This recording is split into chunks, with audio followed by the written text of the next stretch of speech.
Hello दोस्तों, साथ आप सही कि मेरे चैनल में। दोस्तों, इस वीडियो में इंपॉर्टेंट क्वेश्चन के ऊपर बात करेंगे। जितने भी फर्स्ट सेमेस्टर बीए प्रोग्राम वाले बच्चे हैं और जिनके पास माइनर में डिसिप्लिन में हिंदी का सब्जेक्ट है, तो ये सब्जेक्ट देख लो, हिंदी भाषा और साहित्य का इतिहास। ये सब्जेक्ट जिस भी बच्चे के पास है, इंपॉर्टेंट क्वेश्चन देख लो कौन कौन से क्वेश्चन है जो प्रीवियस ईयर एग्जाम में पूछे गए थे। दो क्वेश्चन पेपर दिखाऊंगा आप सबको, ये दोनों कर लोगे आराम से, आपके पासिंग मार्क्स आ जाएंगे। और ये दोनों क्वेश्चन पेपर पिछले साल के ही हैं, ठीक है। तो यहाँ पे देख लीजिए दोस्तों, 90 नंबर का पेपर आया था और 3 घंटे का टाइम मिला था। तो ये आपका पहला क्वेश्चन पेपर है, फिर इसके बाद आपको दूसरा क्वेश्चन पेपर दिखाऊंगा। और उससे पहले आप लोगों से दोस्तों बोलना चाहूँगा, जो भी बच्चे चैनल पर पहली बार आए हैं, आप लोग चैनल को जो सब्सक्राइब कर लेना। जो भी अपडेट होगी ऐसे रिलेटेड और जो भी आपके सब्जेक्ट हैं अदर, इसके अलावा हिंदी के अलावा, उन सभी के इंपॉर्टेंट क्वेश्चन अपलोड कर रहा हूँ और अपडेट भी आप सबको इस चैनल के द्वारा मिलती रहा करेगी, ठीक है। तो जितने भी बच्चे हैं चैनल को सब्सक्राइब कर लेना। अगर कोई दिक्कत या डाउट है तो इंस्टाग्राम पे मैसेज कर देना, लिंक वीडियो डिस्क्रिप्शन को मिल जाएगा। टेलीग्राम लिंक को भी ज्वाइन कर लेना। जितने भी सब्जेक्ट हैं आपके बीए प्रोग्राम में, सभी के इंपॉर्टेंट क्वेश्चन अपलोड करूँगा। बस इंपॉर्टेंट क्वेश्चन कर लोगे आराम से, आपके पासिंग मार्क्स कन्फर्म में आ ही जाएंगे। तो वीडियो हेल्पफुल लगे लाइक करना और शेयर कर देना दोस्तों के साथ में, उनकी भी हेल्प हो जाएगी, ठीक है। तो शेयर ज़रूर कर देना। तो अब देख लो दोस्तों कौन कौन से क्वेश्चन हैं जो इस क्वेश्चन पेपर में पूछे गए हैं, फिर आपको दूसरा क्वेश्चन पेपर दिखाता हूँ।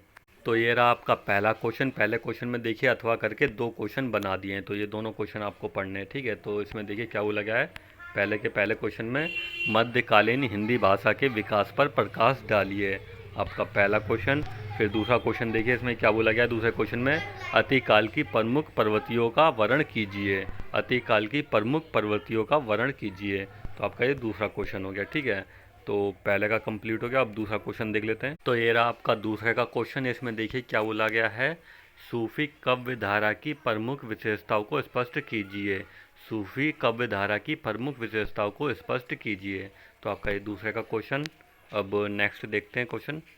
तो ये रहा आपका दूसरे का दूसरा क्वेश्चन, ठीक है। तो इसमें भी अथवा करके दे रखा है, भकित आंदोलन के स्वरूप पर विचार कीजिए। भकित आंदोलन के स्वरूप पर विचार कीजिए, तो आपका ये दूसरे का दूसरा हो गया। अब तीसरा क्वेश्चन देख लो। तो ये रहा आपका तीसरे का क्वेश्चन। इसमें भी अथवा करके दे रखा है, दोनों क्वेश्चन आपको ज़रूर पढ़ने हैं। तो इसमें देखिए क्या बोला गया है तीसरे के क्वेश्चन में, रीति काल के नामकरण विषयक मतों की समीक्षा कीजिए। रीति काल के नामकरण विषयक मतों की समीक्षा कीजिए। अब वो दूसरा देखिए, रीति काल की प्रमुख प्रवृत्तियों का उल्लेख कीजिए। तो आपके दोनों क्वेश्चन हो गए, ठीक है, तीसरे का। अब चौथा क्वेश्चन देख लेते हैं, चौथे क्वेश्चन में क्या बोला गया है। तो ये रहा आपका चौथे का क्वेश्चन। इसमें भी अथवा करके दे रखा है। पहले पॉइंट में देखिए क्या बोला गया है, प्रगतिवाद की प्रमुख विशेषताओं को स्पष्ट कीजिए। चौथे का पहला। अब चौथे का दूसरा देखिए, कहानी के उद्भव तथा विकास पर प्रकाश डालिए, तो आपका दूसरा हो गया। अब पांचवा क्वेश्चन देख लेते हैं। दोस्तों, ये जितने भी क्वेश्चन बता रहा हूँ आराम से ज़रूर कर लेना आप लोग, ठीक है। पासिंग मार्क्स आ जाएंगे कन्फर्म है। तो ये रहा आपका पाँचवें का क्वेश्चन। तो इसमें देखिए दोस्तों 5 पॉइंट बोले गए, ठीक है। 5 में से 3 पर आपको टिप्पणी करनी है, ठीक है। 3 के ऊपर टिप्पणी करनी है आपको। तो पहले पॉइंट में देखिए अतिकालीन धार्मिक साहित्य, फिर दूसरा पॉइंट है कृष्ण काव्य धारा, फिर तीसरा पॉइंट है रीति मुक्त काव्य, फिर चौथा पॉइंट है मध्यकालीन तथा आधुनिक बौद्ध में अंतर, फिर आपका पांचवा पॉइंट है द्विवेदी युग, ठीक है, द्विवेदी युग। आपका ये पांचवा हो गया। तो दोस्तों ये 5 क्वेश्चन है जो पहले क्वेश्चन पेपर में पूछे गए हैं। अब दूसरा क्वेश्चन पेपर देख लेते हैं। 5 क्या दोस्तों, टोटल 10 क्वेश्चन हो गए, क्योंकि अथवा करके भी दे रखे हैं। तो टोटल 10 क्वेश्चन हो गए मेरे हिसाब से। तो आप लोग ये ज़रूर पढ़ लेना। अब दूसरा क्वेश्चन पेपर देख लेते हैं, उनमें कौन कौन से क्वेश्चन पूछे गए हैं। और दोस्तों वीडियो हेल्पफुल लगे तो चैनल को जरूर सब्सक्राइब कर लेना और वीडियो को शेयर जरूर कर देना दोस्तों के साथ में, उनकी भी हेल्प हो जाएगी, ठीक है। तो अब दूसरा क्वेश्चन पेपर देख लेते हैं। बस ये क्वेश्चन आपको करने ही है हर हाल में। तो ये रहा आपका दूसरा क्वेश्चन पेपर, ठीक है। ये भी 90 नंबर का आया था, 3 घंटे का टाइम मिला था। तो इसमें देख लो कौन कौन से क्वेश्चन है जो पूछे गए हैं। तो ये रहा आपका पहले का क्वेश्चन। इसमें भी देखिए 2 क्वेश्चन बना दिए हैं पहले के क्वेश्चन में। तो इसमें देखिए क्या बोला गया है, आदिकालीन हिंदी की प्रमुख विशेषताओं का वर्णन कीजिए। आदिकालीन हिंदी की प्रमुख विशेषताओं का वर्णन कीजिए, पहले का पहला। और पहले का दूसरा देखिए इसमें क्या बोला गया है, आदिकाल के लौकिक साहित्य की समीक्षा कीजिए। आदिकाल के लौकिक साहित्य की समीक्षा कीजिए, तो आपका ये पहला क्वेश्चन। अब दूसरा क्वेश्चन देख लेते हैं। तो ये रहा आपका दूसरे का क्वेश्चन। इसमें देखिए क्या बोला गया है, भगित काल की निर्गुण काव्य धारा का परिचय दीजिए। तो दोस्तों कुछ क्वेश्चन ऐसे हैं जो पहले क्वेश्चन पेपर से उठाए हुए हैं, बस थोड़ी लैंग्वेज चेंज कर दी है। तो इसी तरह का पेपर आएगा इस बार भी एग्ज़ाम में, लैंग्वेज थोड़ी चेंज हो जाएगी बट आंसर आपको सेम वही लिखना होगा, जो पहले का लिखोगे और जो दूसरे क्वेश्चन पेपर का लिखोगे, ठीक है। तो आंसर आपको सेम लिखना होगा, बस क्वेश्चन की लैंग्वेज थोड़ी चेंज हो जाएगी, ठीक है। तो अब दूसरा क्वेश्चन ये है आपका, और नेक्स्ट देखते हैं दूसरे का। तो ये रहा आपका दूसरे का दूसरा, ठीक है। अथवा करके सब में दे रखे हैं, दूसरे का दूसरा है ये। राम काव्य का स्वरूप स्पष्ट करते हुए उसकी प्रवृत्तियों पर प्रकाश डालिए। तो आपका ये दूसरे का दूसरा हो गया, ठीक है, दूसरे का दूसरा। अब तीसरा क्वेश्चन देख लेते हैं। तो ये रहा आपका तीसरे का क्वेश्चन, इसमें भी दो क्वेश्चन बना के दे दिए हैं तीसरे में। तो तीसरे के पहले क्वेश्चन में देखिए क्या बोला गया है, रीति मुक्त काव्य का परिचय देते हुए उसकी विशेषताओं को रेखांकित कीजिए।